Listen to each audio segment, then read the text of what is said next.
Hi, everyone. This is Kim from kimdick.com, and this is Rediscover Wellness. What do you think of when somebody tells you they're a vegetarian? Do you automatically think, oh, they must be really healthy? Or do you think they must be hard to prepare dinner for? Well, today I have an expert with us. She has many best selling books, and the one we're going to talk about today is How to Be a Healthy Vegetarian. Let me introduce you to Nancy Addison. Hi, Nancy. Nice to see you. So happy to be here. And Well, there's so many wonderful stories that you have, but one of the ones that stuck with me from the time that I met you was how you actually became a vegetarian. Can you kind of let us know a little bit about how that all came about?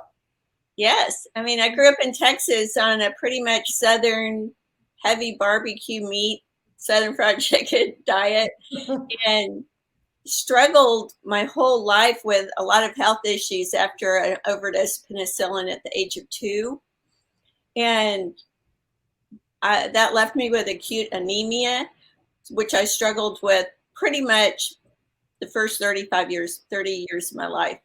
And so by high school, because I was anemic, I was craving anything that would give me energy. So I was craving sugar. And so I became pre-diabetic with macular degeneration. And the doctor told me to switch to artificial sweeteners because he said that would be better for me. So Dr. Pepper, sugar-free Dr. Pepper was pretty much my food of choice Oh my in God. college and in my early 20s. And then I got married and I got pregnant and I had 2 children, literally 13 months apart. And I had struggled with so many health problems, including, acid and reflux and carpal tunnel so bad. I was a potter and I had to wear these braces on my wrists. Oh my goodness. And everybody was going to the doctor exactly as you were supposed to, and you were following the directions and taking the medications. And my dad got cancer when my son was 1, and he died. And then my doctor died of cancer at the same time. Oh And my I was just like, well, this is working real well. It was that light bulb moment. I was standing over my son's bed when I got the call from my sister that my father had passed on, and he had had a heart attack when I was in college. And so, I had a family full of heart disease, strokes, and cancer. And we were all doing everything the doctors were telling us to do. And I looked at my son and I realized that I wanted to see my grandchildren grow up. God. And their program didn't seem to be working for me. So I decided I was going to research health and nutrition, and I was going to just throw out all the pharmaceuticals, and I was just going to do my own thing. And I did hire a new doctor for myself. And I told her, okay, this is my plan. We're not going to do any pharmaceuticals. I'm going to study health and nutrition. I want you to just tell me every year, if I'm screwing this up or not. And I told my pediatrician the same thing. And I was married to an environmental trial lawyer, so I'm learning all about different types of toxins in the environment and water quality and air quality and food quality. And it was about that time I read a very extensive article in Life magazine on the new farming practices, right? And they were going to, raise all these chickens in areas that had no sunlight and no air and no movement. And they were like crammed in there. And I was just horrified. And then they had these graphic pictures of pigs being tied down and all these, just horrifying, cages they'd put them in, gestation cages. And then, of course, all the antibiotics they were giving them to just try to keep them alive because they were in such horrendous conditions. And then, of course, all the the hormones they were giving them to fatten them up faster so they could, kill them and get them to market quicker. And I grew up loving animals, and this quite literally just horrified me. And I just thought, I don't want to participate. I don't want to be a part of that anymore, this inhumane treatment of creatures. And we'd always had creatures living with us. And yes, we'd had some of them for dinner at times, but it was usually when they were old or when, there was some type of reason for that, and they had lived really happy, humane lives. So I just turned to my husband at the time and I just said, well, I've decided to become a vegetarian and raise up way. And he said, okay. And so, that was part of, I started learning about organics and GMOs, and I started really researching all this nutrition. And I had studied at Cordon Bleu in London in college, and also studied Chinese gastronomy in London. And so I knew how to cook really, really delicious food, but I knew the ingredients were not very healthy. So I just started switching out my ingredients in my recipes, and I found some that were really good. And for the next couple of years, literally, I reversed everything I had been challenged with my whole life. And my doctor was so astonished that she started referring clients to me, even though I had no credentials. The librarian of the Scottish Rite Hospital and different people, and I started counseling people because of my doctor seeing what happened to me. And then my pediatrician told me I had the healthiest children he'd ever seen. And I just knew that I was on the right path. And so I just stayed with it. And then I ended up writing, my books, which is now in second edition. Yes. Pretty that book. That book is incredible. Yeah, it's half nutrition, half recipes, and it's got a lot of resources in the back, and it's indexed. So this is why I think the fact that it's indexed is why all the doctors use it in their practice for their nutritional consultation, because they can look up things really quick. Well, I have to tell you, I've bought many of your books, and that one, I keep little yellow sticky notes at the top of them, so I can reference it often because it's a big part of my life as well. But it's such an interesting title. When I talk about you and I show them your book, they're always like, why did she come up with that title? Tell us why. How to be a healthy vegetarian. Like I said in the beginning, you think all vegetarians are healthy. So are they or are they not? No, they're some of the worst health people I know. And I would run into these people that were really sick and vegetarian, and they were eating a lot of soy and vegetable oils. And then also I would run into people who would say, oh, I was a vegetarian for 15 years, but I had to go back to eating meat because I was just starving to death, and I just felt like I wasn't getting enough nutrition. And I realized that being there's a blood type kind of thing going on out there, but it really never had any reliable research. So I really don't buy too much into it. But a lot of people would say I should be 100% meat eater, being a O positive blood type. And my daughter is that as well. And I raised my kids on this diet, and they're super healthy. And I'm 67 now, and I have not been to a medical doctor for an illness, and I can't even think how many decades. But it's I think I had figured out how to do it, and I think that's really what I put in my book, and that's why I wrote that, is because so many people, in my opinion, were thinking certain things were really healthy, like soy and edamame and almond milk and just different things, vegetable oils. And so I just decided, well, what happened was my doctor was like, Nancy, everybody wants your notes, everybody is asking for all this, and my clients were like, well, do you have a book on this? And I just thought, okay, that in fact I was in Greece studying Mediterranean cooking, and I realized that I knew more than the teacher, and she was using all this white refined, food that I would never use. And I thought, I know how to do this better than she does. Yeah, exactly. And my roommate, who everybody thought we'd come together, but I'd never met her before. She was awesome. But she looked at me the last night, and she goes, Nancy, you should write about what you know. Yep. And you know about being a vegetarian.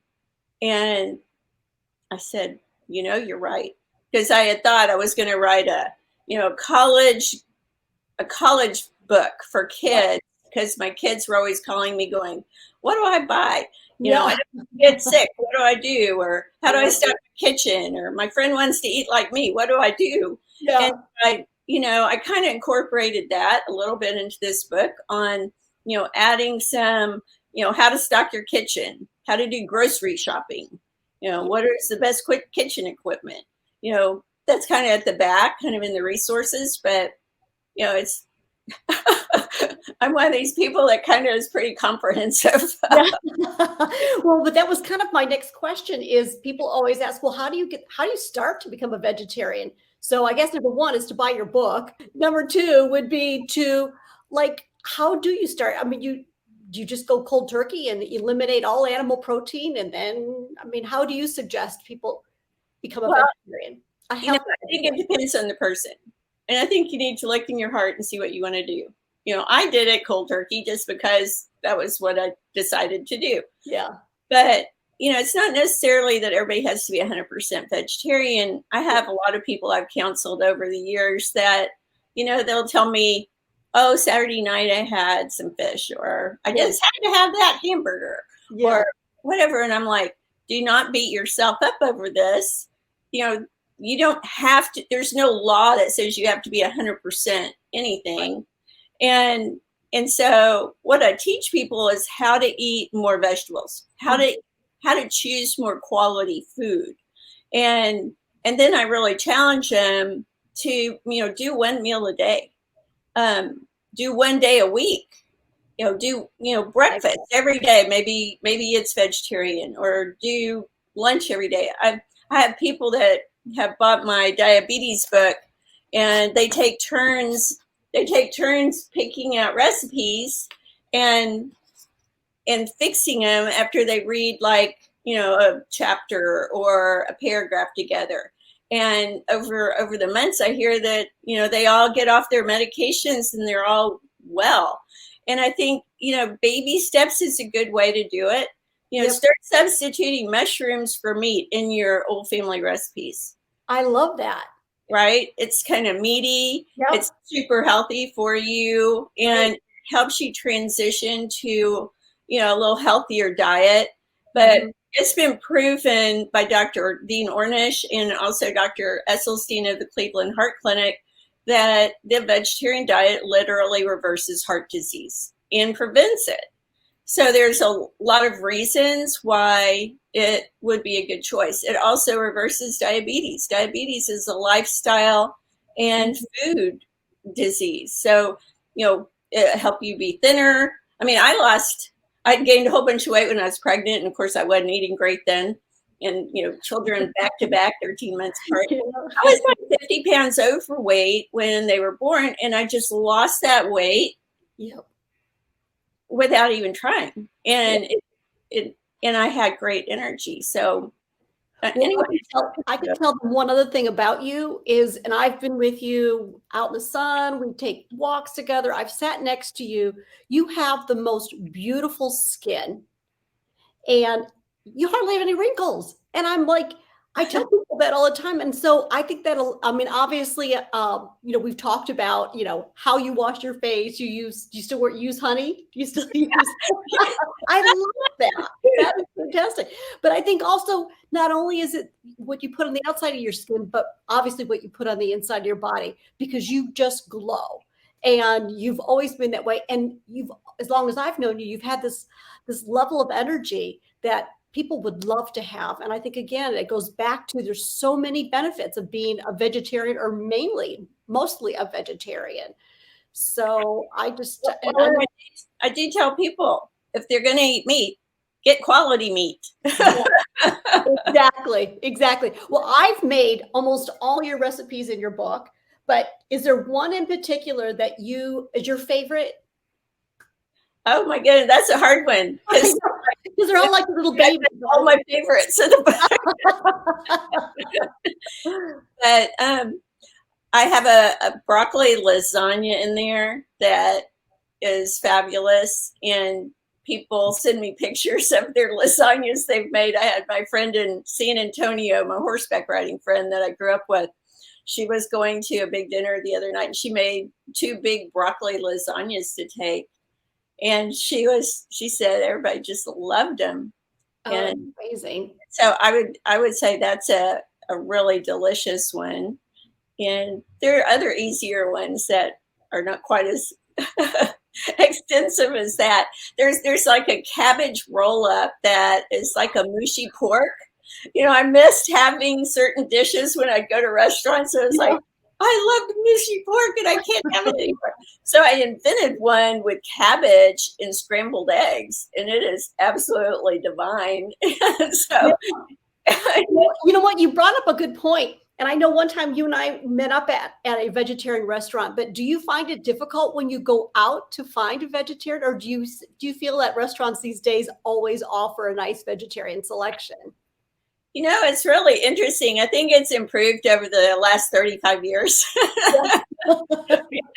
People thought I was really crazy for a really long time. And then I noticed they were all getting facelifts and I wasn't. I was like, what is the deal here? Like my neighbor just got a facelift and she's like 12 years younger than I am. And I'm like, okay. But I got off track here. I was just asking about the vegetarian restaurants, if it's easy for you to find them. Well, I've moved to the country down in Texas, and it's a little more difficult down here because I'm in cow country. But I found that most restaurants will have at least a salad, or I order off the side dishes. Yeah. Frequently, if it's got something added to it like bacon, more times than not, they'll be able to leave it out. Right. And so I just kind of, sometimes if I have a chance, look at the menu before I go and kind of get an idea what I might be able to order. But it's not that bad. And I'll tell you the truth. Some of these big meat restaurants, like the steakhouses and things, they have the most magnificent side dishes of just about anyone. Yeah. It's really impressive, and salads too. So, it's easier than you think. And then frequently they'll have a soup or a vegetarian soup or something like that. And so you find something good. But you know what, you said something, and this has been kind of my philosophy or shift in perspective lately, because you mentioned side dish. I would love people to start thinking of a side dish as an animal protein. I would love people to think of their main dish as a whole grain or vegetables, and then their side would be shrimp or beef or whatever it may be. Wouldn't that be nice if we all started thinking that way? I think we'd all be a lot healthier. That is such a good point. I was actually in Independence, Texas the other day, and this guy looked at me, and he had had a heart attack, and so we were talking nutrition, and he goes, well, and there was a guy standing near us, and he goes, what do you eat? Yeah. And I said, well, when you have a Thanksgiving meal or Easter meal or, Christmas meal or birthday meal or whatever, I eat all the side dishes. Exactly. And like, oh. Well, I'm trying to have my family adapt that kind of perspective too. So, and there's so many wonderful recipes out there. And of course, I love all of your recipes in there. One of my favorites is it your mock salmon salad or the mock tuna? Yes, it's the mock salmon salad. Yeah, it's like a tuna fish kind of thing, only it's the mock.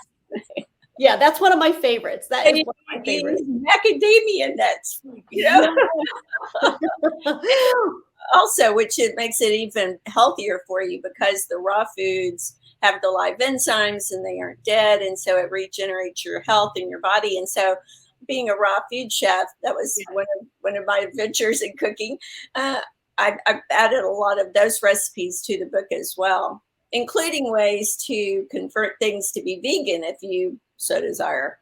Absolutely. One thing, Nancy, I'm sure you've read too, because we both share the same interest, is now, especially with your diabetes book, a Prevention of Diabetes 2 book, they are now saying that you can actually prevent or reduce the chances of dementia or Alzheimer's by eating a plant-based diet or a vegetarian diet. What are your thoughts on that? Oh, absolutely. I mean, the studies that I trust, the double-blind ones, they definitely show that, and it's it's really a combination of things, I think, and I think part of it is quality. But everything we ingest becomes our blood, our tissue, and our cells. So how can it not dramatically impact who we are and how we feel?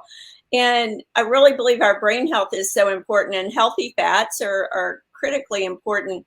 And I mean, this could go to meat eating diets as well, but a lot of people use the wrong kind of cooking oil or oil in their recipes.